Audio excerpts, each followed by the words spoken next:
All right, for our third sliding activity, it's gonna get a little trickier. We're gonna slide in the pathways.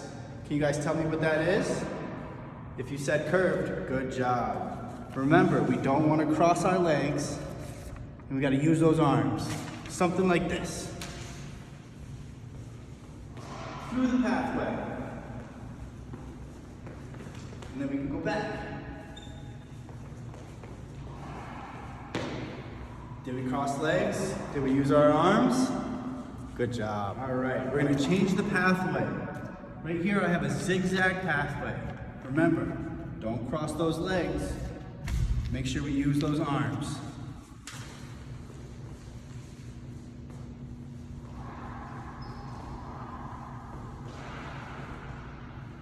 Did we cross our legs? Did we use our arms? Good job.